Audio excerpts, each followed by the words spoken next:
for their reports. The Palestinian Prime Minister met with both Mr.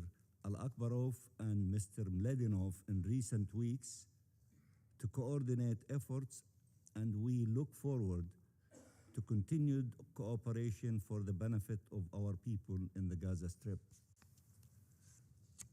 Allow me to express our appreciation to Rami Hijjo for his powerful and heartbreaking testimony and for all the works he and the Palestine Red Crescent and the humanitarian community are doing.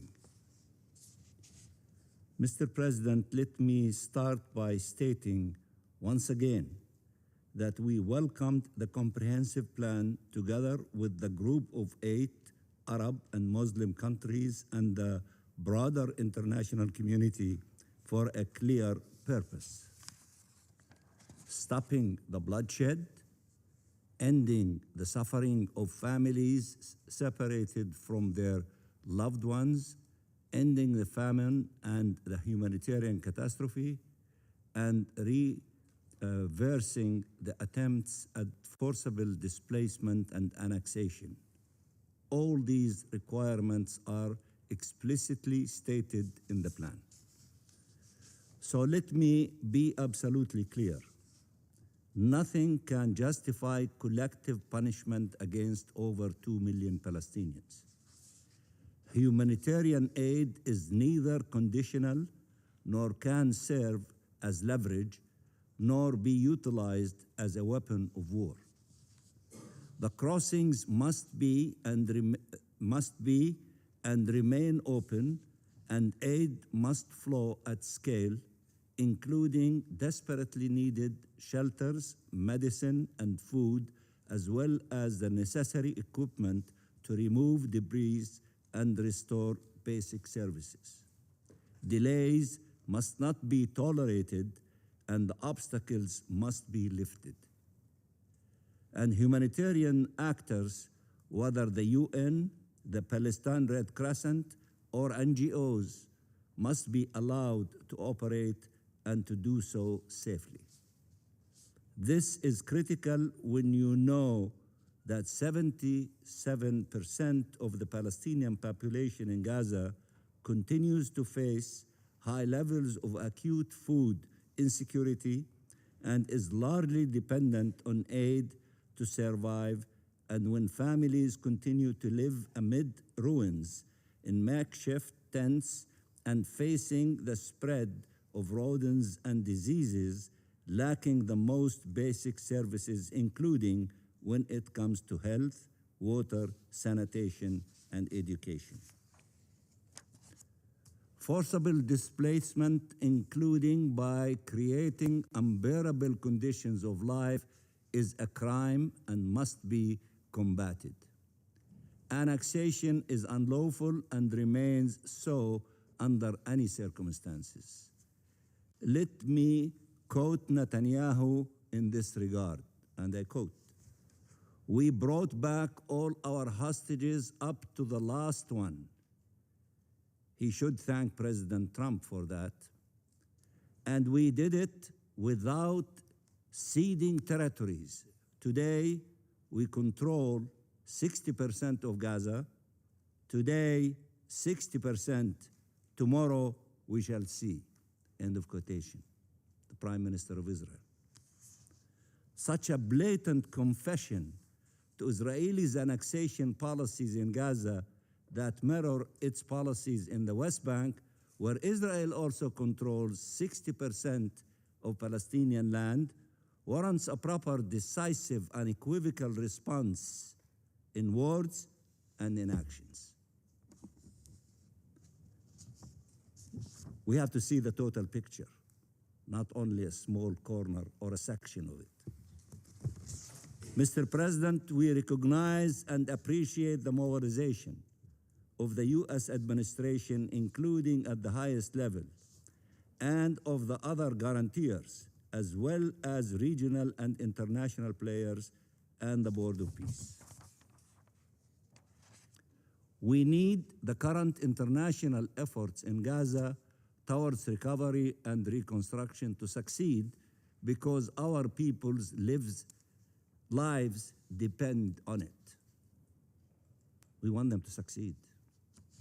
Our people are the most to benefit from their success.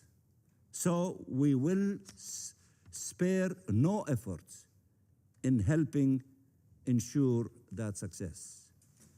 That is the only acceptable Palestinian attitude, and that is a moral obligation towards our people whose suffering remains unbearable.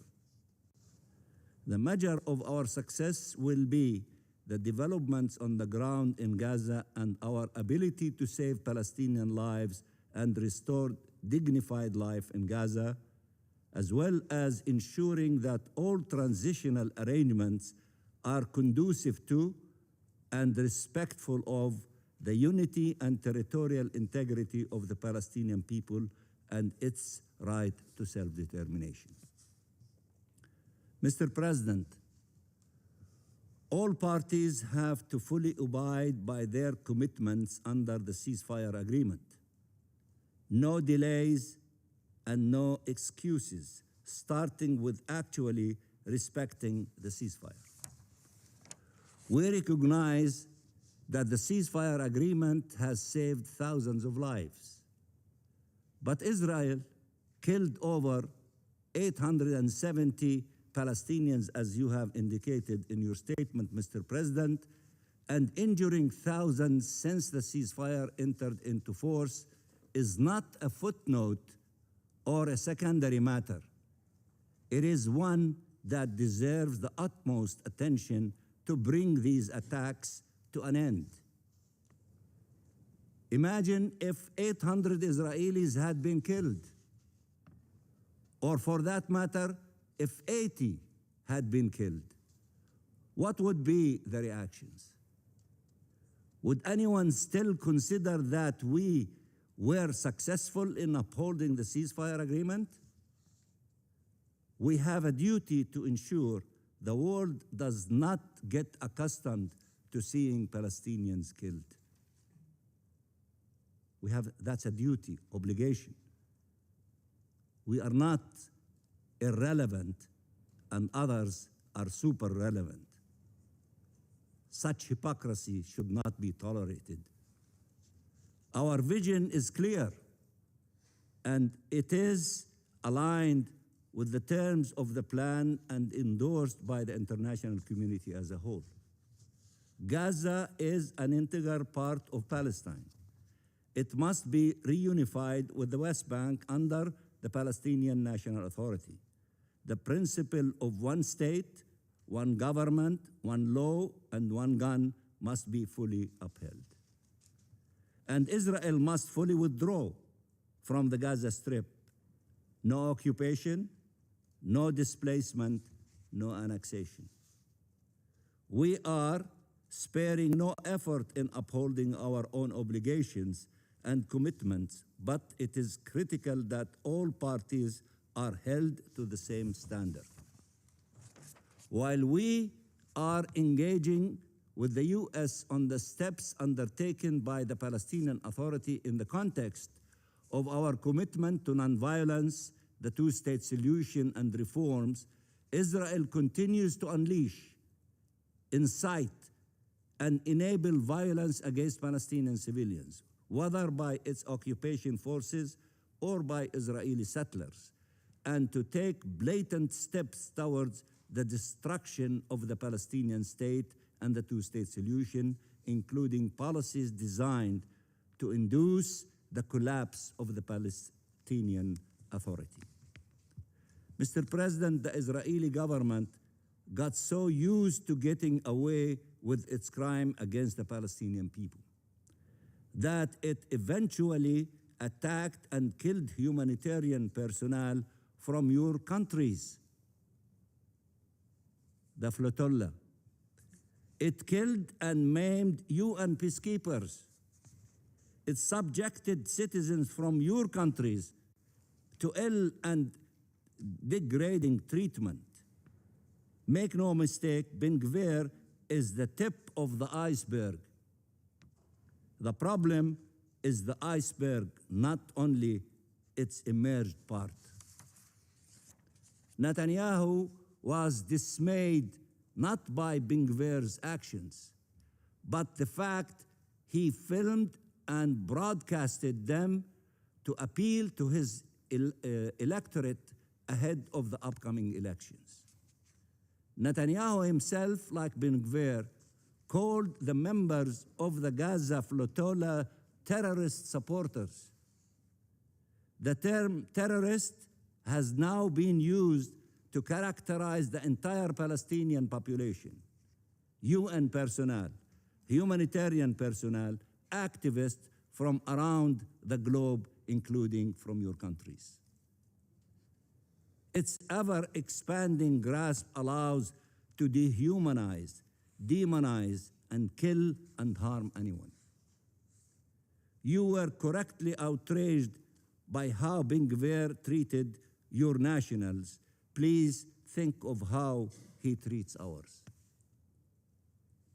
Ben-Gvir gave barely a glimpse of the treatment reserved to Palestinian prisoners. Over 100 of them died in custody under torture or due to starvation and medical neglect in the last 2 years. They are subjected to inhumane and degrading treatment, assault, sexual abuse, and rape. There are hundreds, maybe thousands of Palestinians who were detained and disappeared, and their families ache every day not knowing what is their fate. The evidence of these horrors is undeniable. The perpetrators known and shielded. In the same vein, Smotrich has ordered publicly the forcible displacement of the Palestinian community in Al-Khan al-Ahmar. Katz declared transforming the UN compound into military facilities for the Ministry of Defense. Netanyahu declared steps to entrench Israel's de facto annexation of the Jordan Valley. All this happened in the last couple of days. The so-called flag march across occupied East Jerusalem, endorsed by the Israeli government, and the aggressions and racism that accompanies it, together with assault on people and holy sites, has highlighted once again the urgent need for de-radicalization efforts in Israel before it is too late. Especially as it is clear Israel will spare no effort to obstruct the prospect of Palestinian self-determination and independence of our state promised by the plan of President Trump. Mr. President, there is no world in which the current fate of the millions of Palestinians in Gaza Strip or in the West Bank, including East Jerusalem, can be deemed acceptable. After all that has happened before, during and after the 7th of October, we must seize the opportunity offered by the ceasefire agreement to take decisive steps to end the suffering, the occupation, and the conflict, and ensure freedom for the Palestinian people and peace, security, and prosperity for Palestinians, Israelis, and the wider region. We have an obligation to seize this historical moment and prevent the reoccurrence of tragedies that can be avoided if we make the right decisions. If we make the right decisions. This should not be left to the whims of any party. International law is not optional. There should be only one path: compliance or enforcement.